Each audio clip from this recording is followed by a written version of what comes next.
സംഖ്യ അധ്യായം 21. പിച്ചള സർപ്പം.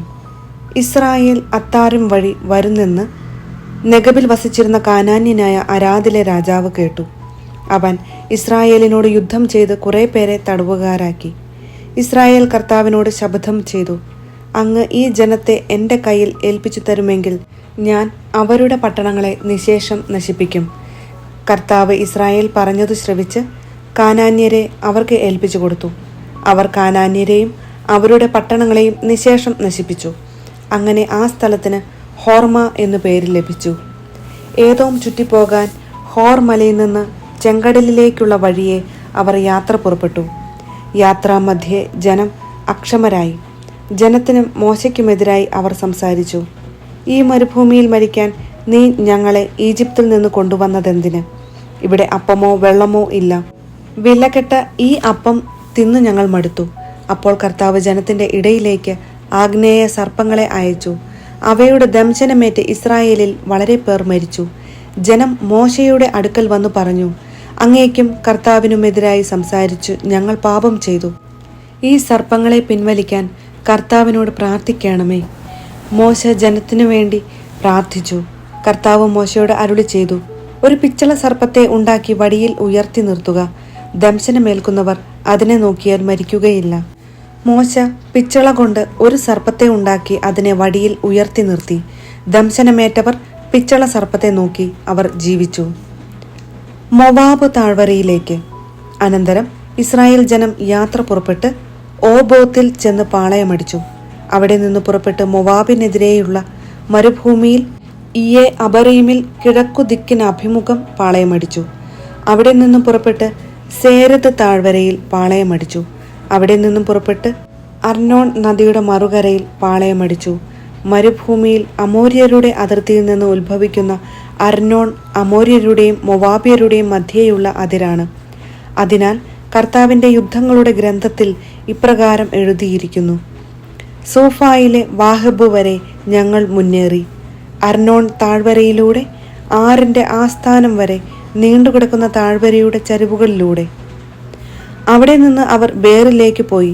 ജനത്തെ ഒന്നിച്ചു കൂട്ടുക, ഞാൻ അവർക്ക് ജലം നൽകും എന്ന് കർത്താവ് മോശയോട് പറഞ്ഞത് ഈ കിണറിനെ പറ്റിയാണ്. ഇസ്രായേൽ അവിടെ വച്ച് ഈ ഗാനം പാടി, കിണറെ നിറഞ്ഞു കവിയുക, അതിനെ കീർത്തിച്ചു പാടുവിൻ. പ്രഭുക്കന്മാർ കുഴിച്ച കിണർ, ചെങ്കോലും ദണ്ടുകളും കൊണ്ട് ജനനേതാക്കൾ കുത്തിയ കിണർ.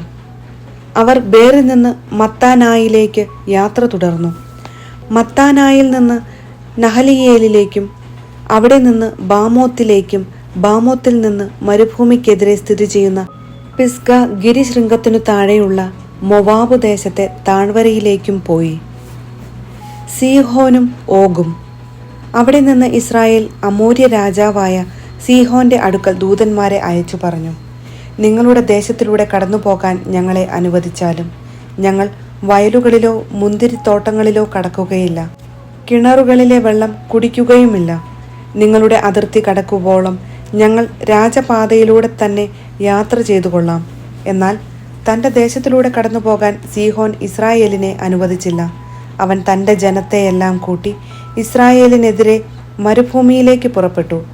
യാഹാസിൽ വെച്ച് ഇസ്രായേലിനോട് യുദ്ധം ചെയ്തു. ഇസ്രായേൽ അവനെ വാളിനിരയാക്കി.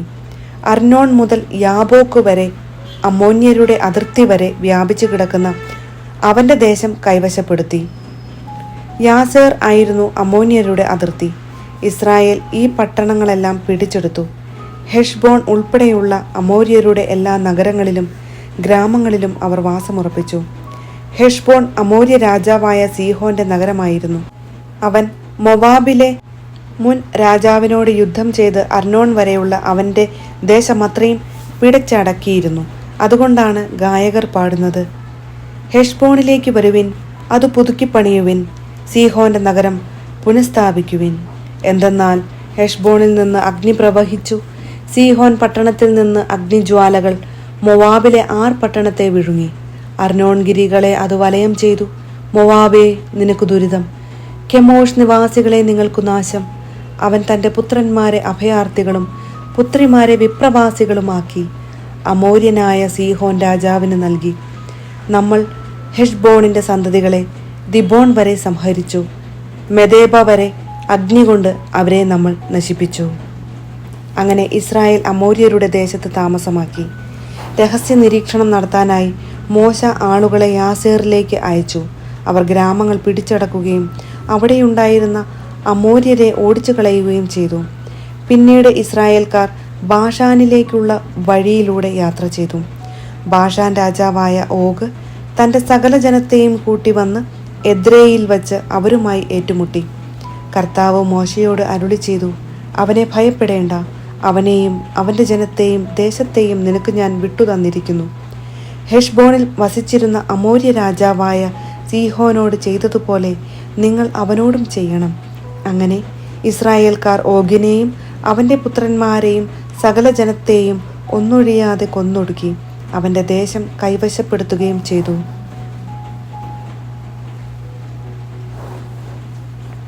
സംഖ്യ അധ്യായം 22. ബാലാക്കും ബാലാമും. ഇസ്രായേൽ യാത്ര തുടർന്ന് മൊവാബ് സമതലത്തിൽ ജോർദാൻ അക്കരെ ജെറീക്കോയുടെ എതിർവശത്ത് പാളയമടിച്ചു. ഇസ്രായേൽ അമോര്യരോട് ചെയ്തതെല്ലാം സിപ്പോറിന്റെ മകൻ ബാലാക്ക് കണ്ടു. സംഖ്യാബലത്തിൽ മികച്ചു നിന്ന ഇസ്രായേലിനെ മൊവാബ് ഭയപ്പെട്ടു. അവരെ പ്രതി അവൻ ഭയചകിതനായി. മൊവാബ് മിദിയാനിലെ പ്രമാണികളോട് പറഞ്ഞു, കാള വയലിലെ പുല്ല് തിന്നുന്നത് പോലെ ഈ നാടോടികൾ നമ്മെ വിഴുങ്ങിക്കളയും. സിപ്പോറിന്റെ മകൻ ബാലാക്ക് ആയിരുന്നു അക്കാലത്ത് മൊവാബ്യരുടെ രാജാവ്. അവൻ അമാവിന്റെ ദേശത്ത് യൂഫ്രട്ടീസ് തീരത്തുള്ള പെത്തോറിലേക്ക് ദൂതനെ അയച്ച് ബയോറിന്റെ മകൻ ബാലാമിനോട് പറഞ്ഞു, ഈജിപ്തിൽ നിന്ന് ഒരു ജനത വന്ന് ഭൂമുഖം മൂടിയിരിക്കുന്നു. അവർ എനിക്കെതിരായി പാളയമടിച്ചിരിക്കുകയാണ്. അതിനാൽ നീ വന്ന് എനിക്ക് കീഴടക്കാൻ സാധിക്കാത്ത ഈ ജനത്തെ ശപിക്കുക. എങ്കിൽ അവരെ ഇവിടെ നിന്ന് തോൽപ്പിച്ചോടിക്കാൻ എനിക്ക് സാധിച്ചേക്കും. നീ അനുഗ്രഹിക്കുന്നവൻ അനുഗ്രഹിക്കപ്പെടുന്നു, നീ ശപിക്കുന്നവൻ ശപിക്കപ്പെടുന്നു എന്നെനിക്കറിയാം. മൊവാബിലെയും മിദിയാനിലെയും പ്രമാണികൾ പ്രശ്നദക്ഷിണയുമായി യാത്ര തിരിച്ചു. അവർ ബാലാക്കിന്റെ സന്ദേശം ബാലാമിനെ അറിയിച്ചു. ബാലാം അവരോട് പറഞ്ഞു, ഈ രാത്രി ഇവിടെ താമസിക്കുക. കർത്താവിൻ്റെ അരുളപ്പാടനുസരിച്ച് ഞാൻ നിങ്ങൾക്ക് മറുപടി തരാം. അങ്ങനെ മൊവാബിലെ പ്രഭുക്കന്മാർ ബാലാമിനോട് കൂടെ താമസിച്ചു. ദൈവം ബാലാമിന് പ്രത്യക്ഷപ്പെട്ട് ചോദിച്ചു, നിന്റെ കൂടെയുള്ള ഈ മനുഷ്യർ ആരാണ്? ബാലാം ദൈവത്തോട് പറഞ്ഞു, മൊവാബ് രാജാവായ സിപ്പോറിന്റെ മകൻ ബാലാക്ക് അയച്ചവരാണിവർ. അവർ പറയുന്നു, ഈജിപ്തിൽ നിന്ന് ഒരു ജനത വന്ന് ഭൂമുഖം മൂടിയിരിക്കുന്നു. നീ വന്ന് എനിക്ക് വേണ്ടി അവരെ ശപിക്കുക. എങ്കിൽ യുദ്ധത്തിൽ അവരെ തോൽപ്പിച്ചോടിക്കാൻ എനിക്ക് കഴിഞ്ഞേക്കും. ദൈവം ബാലാമിനോട് അരുളി ചെയ്തു, നീ അവരോട് കൂടെ പോകരുത്, ആ ജനത്തെ ശപിക്കുകയും അരുത്, എന്തെന്നാൽ അവർ അനുഗ്രഹീതരാണ്. ബാലാം രാവിലെ എഴുന്നേറ്റ് ബാലാക്കിന്റെ പ്രഭുക്കന്മാരോട് പറഞ്ഞു, നിങ്ങൾ സ്വദേശത്തേക്ക് മടങ്ങിപ്പോകുവിൻ. ഞാൻ നിങ്ങളുടെ കൂടെ വരുന്നത് കർത്താവ് നിരോധിച്ചിരിക്കുന്നു. മൊവാബ് പ്രഭുക്കന്മാർ തിരിച്ചു ചെന്ന് കൂടെ പോരുവാൻ ബാലാം വിസമ്മതിക്കുന്നു എന്ന് ബാലാക്കിനെ അറിയിച്ചു. ബാലാക്ക് വീണ്ടും അവരെക്കാൾ ബഹുമാന്യരായ കൂടുതൽ പ്രഭുക്കന്മാരെ അയച്ചു. അവർ ബാലാമിന്റെ അടുക്കൽ വന്ന് പറഞ്ഞു, സിപ്പോറിന്റെ മകൻ ബാലാക്ക് അപേക്ഷിക്കുന്നു, ഒരു കാരണവശാലും എൻ്റെ അടുക്കൽ വരാതിരിക്കരുത്.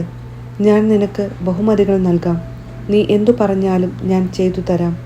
വന്ന് എനിക്ക് വേണ്ടി ഈ ജനത്തെ ശപിക്കുക.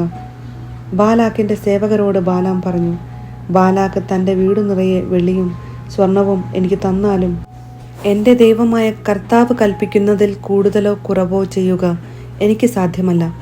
ഈ രാത്രി കൂടി നിങ്ങൾ ഇവിടെ താമസിക്കുവിൻ. കർത്താവ് കൂടുതൽ എന്തെങ്കിലും പറയുമോ എന്നറിയട്ടെ. രാത്രിയിൽ ദൈവം ബാലാമിനോട് പറഞ്ഞു, ആ മനുഷ്യർ നിന്നെ വിളിക്കാൻ വന്നിരിക്കുന്നെങ്കിൽ എഴുന്നേറ്റ് അവരോടൊപ്പം പോകുക. എന്നാൽ ഞാൻ ആജ്ഞാപിക്കുന്നത് മാത്രമേ ചെയ്യാവൂ. ബാലാമിൻ്റെ കഴുത. ബാലാം രാവിലെ എഴുന്നേറ്റ് കഴുതയ്ക്ക് ജീനിയിട്ട് മൊവാബിലെ പ്രഭുക്കന്മാരോടൊപ്പം പുറപ്പെട്ടു. അവൻ പോയതുകൊണ്ട് ദൈവത്തിൻ്റെ കോപം ജ്വലിച്ചു. കർത്താവിൻ്റെ ദൂതൻ വഴിയിൽ അവനെതിരെ നിന്നു. കഴുതപ്പുറത്ത് സഞ്ചരിച്ചിരുന്ന ബാലാമിൻ്റെ കൂടെ 2 ഭൃത്യന്മാരുണ്ടായിരുന്നു. കർത്താവിൻ്റെ ദൂതൻ ഊരിയ വാളുമായി വഴിയിൽ നിൽക്കുന്നത് കണ്ട് കഴുത വയലിലേക്ക് ചാടി. വഴിയിലേക്ക് തിരിച്ചു കൊണ്ടുവരാൻ ബാലാം അതിനെ അടിച്ചു. അപ്പോൾ കർത്താവിൻ്റെ ദൂതൻ മുന്തിരിത്തോട്ടത്തിൽ ഇരുവശവും മതിലുള്ള ഇടുങ്ങിയ വഴിയിൽ നിന്നു. കർത്താവിൻ്റെ ദൂതനെ കണ്ട് കഴുത മതിലിനോട് ചേർന്ന് ഒതുങ്ങി. ബാലാമിൻ്റെ കാൽ മതിലിൽ ഉരഞ്ഞു. അവൻ കഴുതയെ വീണ്ടും അടിച്ചു. കർത്താവിൻ്റെ ദൂതൻ മുൻപോട്ടു പോയി ഇടം വലം തിരിയാൻ ഇടമില്ലാത്ത ഇടുങ്ങിയ സ്ഥലത്ത് നിന്നു. ദൂതനെ കണ്ടപ്പോൾ കഴുത കിടന്നുകളഞ്ഞു. ബാലാമിൻ്റെ കോപം ജ്വലിച്ചു. അവൻ വടികൊണ്ട് കഴുതയെ അടിച്ചു. അപ്പോൾ കർത്താവ് കഴുതയ്ക്ക് സംസാരശക്തി നൽകി. 3 പ്രാവശ്യം എന്നെ അടിക്കാൻ ഞാൻ നിന്നോട് എന്തു ദ്രോഹം ചെയ്തു എന്ന് അത് ബാലാമിനോട് ചോദിച്ചു. ബാലാം കഴുതയോട് പറഞ്ഞു, നീ എന്നെ അവഹേളിച്ചു. വാളുണ്ടായിരുന്നെങ്കിൽ ഞാൻ നിന്നെ കൊന്നുകളയുമായിരുന്നു. കഴുത ബാലാമിനോട് ചോദിച്ചു, ഇന്നുവരെ നീ സഞ്ചരിച്ചിരുന്ന നിന്റെ കഴുതയല്ലേ ഞാൻ? ഇതിനു മുൻപ് ഒരിക്കലെങ്കിലും ഞാൻ നിന്നോട് ഇങ്ങനെ ചെയ്തിട്ടുണ്ടോ? ഇല്ല, ബാലാം സമ്മതിച്ചു. അപ്പോൾ കർത്താവ് ബാലാമിൻ്റെ കണ്ണുകൾ തുറന്നു. ഊരിയ വാളേന്തി വഴിയിൽ നിൽക്കുന്ന കർത്താവിൻ്റെ ദൂതനെ കണ്ട് അവൻ കമിഴ്ന്നു വീണു. കർത്താവിൻ്റെ ദൂതൻ ബാലാമിനോട് പറഞ്ഞു, കഴുതയെ 3 പ്രാവശ്യം അടിച്ചതെന്തിന്? നിന്റെ യാത്ര വിവേകശൂന്യമാകയാൽ നിന്നെ തടയാൻ ഞാൻ വന്നിരിക്കുന്നു. ഈ 3 പ്രാവശ്യവും കഴുത എന്നെ കണ്ടാണ് തിരിഞ്ഞുപോയത്. അങ്ങനെ വഴിമാറിയില്ലായിരുന്നെങ്കിൽ തീർച്ചയായും ഞാൻ നിന്നെ കൊല്ലുകയും അതിനെ വെറുതെ വിടുകയും ചെയ്യുമായിരുന്നു. അപ്പോൾ ബാലാം കർത്താവിൻ്റെ ദൂതനോട് പറഞ്ഞു, ഞാൻ പാപം ചെയ്തു പോയി. അങ്ങ് എനിക്കെതിരെ വഴിയിൽ നിന്നത് ഞാൻ അറിഞ്ഞില്ല. ഇത് അങ്ങയുടെ ദൃഷ്ടിയിൽ തിന്മയെങ്കിൽ ഞാൻ തിരിച്ചു പോയിക്കൊള്ളാം. കർത്താവിൻ്റെ ദൂതൻ ബാലാമിനോട് പറഞ്ഞു, ഇവരുടെ കൂടെ പോയിക്കൊള്ളുക. എന്നാൽ ഞാൻ നിന്നോട് പറയുന്ന വചനം മാത്രമേ നീ പറയാവൂ. ബാലാക്കിൻ്റെ പ്രഭുക്കന്മാരുടെ കൂടെ ബാലാം പോയി. ബാലാം വരുന്നു എന്ന് കേട്ട് ബാലാക്ക് അവനെ എതിരേൽക്കാൻ രാജ്യത്തിൻ്റെ അങ്ങേ അറ്റത്തെ അതിർത്തിയിലുള്ള അർനോൺ നദീതീരത്ത് സ്ഥിതി ചെയ്യുന്ന ഈർ മൊവാബ് വരെ ചെന്നു. ബാലാക്ക് ബാലാമിനോട് ചോദിച്ചു, നിന്നെ വിളിക്കാൻ ഞാൻ ആളയച്ചില്ലേ? എന്താണ് വരാതിരുന്നത്? നിനക്കുചിതമായ ബഹുമതി നൽകാൻ എനിക്ക് കഴിവില്ലെന്നോ? ബാലാം ബാലാക്കിനോട് പറഞ്ഞു, ഇതാ ഞാൻ വന്നല്ലോ. എന്നാൽ സ്വന്തമായി എന്തെങ്കിലും പറയാൻ എനിക്ക് കഴിവുണ്ടോ? ദൈവം തോന്നിക്കുന്ന വചനമാണ് എനിക്ക് പറയാനുള്ളത്. ബാലാം ബാലാക്കുമൊത്ത് കിരിയാത് ഹൂസോത്തിൽ ചെന്നു. ബാലാക്ക് കാളകളെയും ആടുകളെയും ബലി കഴിച്ച് ബാലാമിനും കൂടെയുണ്ടായിരുന്ന പ്രഭുക്കന്മാർക്കും അതിൽ നിന്ന് കൊടുത്തയച്ചു. പിറ്റേന്ന് ബാലാക്ക് ബാലാമിനെ ബാമോത്ത് ബാൽ എന്ന പൂജാഗിരിയിലേക്ക് കൂട്ടിക്കൊണ്ടുപോയി. അവിടെ നിന്ന് അവൻ ഇസ്രായേൽ പാളയത്തിൻ്റെ ഇങ്ങേയറ്റം കണ്ടു.